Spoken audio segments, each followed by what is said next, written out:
Sound effects in poetry. One of the most significant differences between poetry and prose is that in poems, we pay attention to more than just the meanings of the words. We pay attention also to their sounds.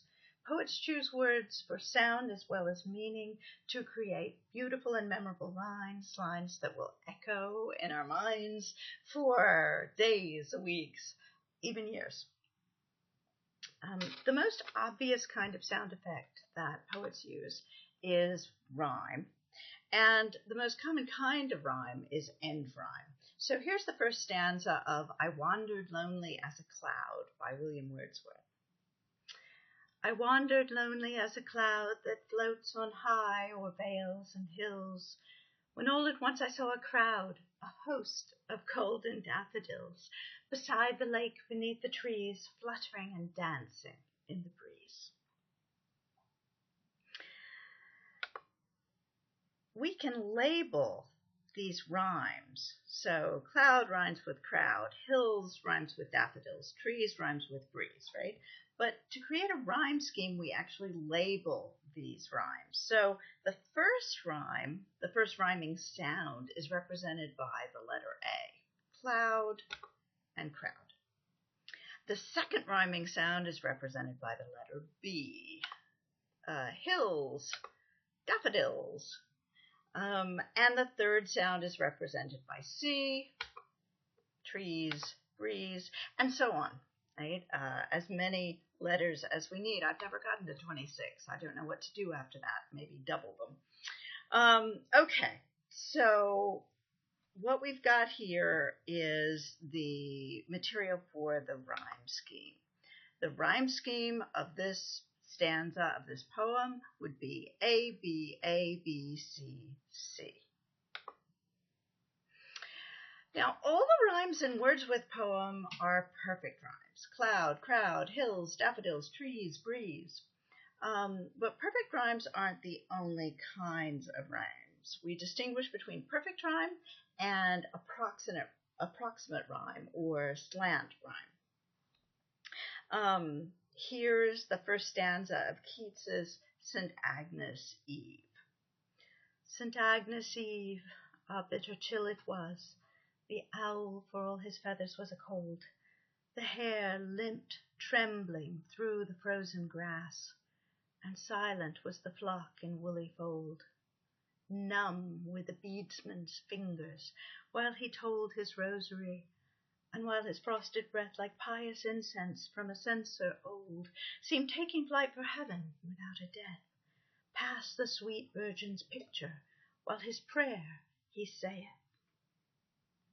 Okay, so if we go through, we can make a rhyme scheme for this. Was and grass is A. Cold, fold, told, and old, that's B. Breath, death, and saith, that's C. So our rhyme scheme would be A, B, A, B, B, C, B, C, C. Right?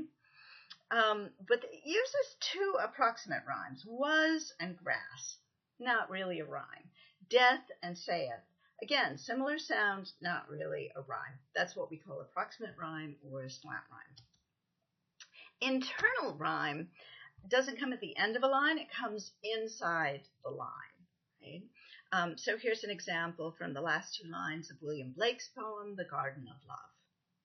And priests in black gowns were walking their rounds and binding with briars my joys and desires. Right?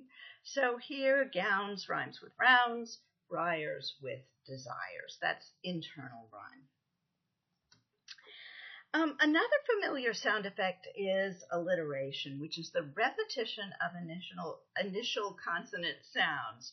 And so that's what you hear in the tongue twister. Peter Piper picked a peck of pickled peppers, right?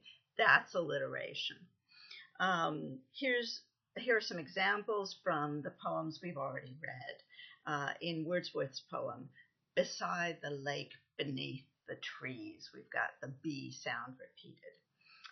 From Keats's poem, The hare limped trembling through the frozen grass, and silent was the flock in woolly fold. Notice that that one, it's not all in the same line, right? But it's still really close together. So you still hear the alliteration of frozen, flock, and fold.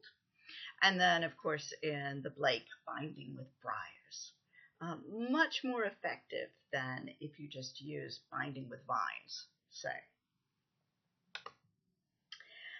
Remember that alliteration is about sound, not about spelling, right? So just because two words start with the same letter doesn't mean that's alliteration. So Peter's philosophy is not alliteration, even though both words begin with P, because the P's make different sounds, P and F. But fabulous philosophy is alliteration, even though one word begins with F and one begins with P, because the letters there do make the same sound. So it's all about sound. It's not about spelling. Looking for the same letters may alert you to a place you might find alliteration, but you then have to say them and make sure they make the same sound. The other two kinds of sound effects that we're going to talk about and that you're going to look for regularly are more subtle. They affect us as we read, but we have to look pretty carefully for them in order to become conscious of them. The first is assonance, and assonance is the repetition of vowel sounds in nearby words. Here are some examples, again, from the poems we've already read. I wandered lonely as a cloud that floats on high o'er vales and hills. Right? Lonely and floats, the two O sounds. Notice that high and hills aren't assonants because the I makes different sounds in each word. One says I and one says I. High and hills are alliteration, but they're not assonants. A host of golden daffodils. Again, the O sound repeated. Syntagmus Eve, a bitter chill it was. Itter, chill it was, right? The I sound repeated over and over. Again, assonance is about sound, not spelling. So happy cat, that's assonance. The A's make the same sound, but hateful cat, not assonance, because one makes the long A sound and one makes the short A sound. The other kind is consonance, and that's the repetition of consonant sounds anywhere in a line except at the beginning. If it's at the beginning, it's alliteration. If it's anywhere else in the word except at the beginning, it is consonance. So here are Wordsworth's opening lines, and you can just hear the L's repeated. I wandered lonely as a cloud that floats on high o'er vales and hills, when all over and over the L sound appears. We may not be aware of it as we're reading, but it has an effect on us. Or the first line of Shelley's famous poem, England in 1819. An old, mad, blind, despised, and dying king. Listen to those D's, especially the ones that come at the ends of the words. An old, mad, blind, despised, and dying king. It's really powerful. It's really effective. Okay, finally, this is the last one. It's fun, but it's fairly rare. But I want you to be aware of it because it has a huge effect when it does occur.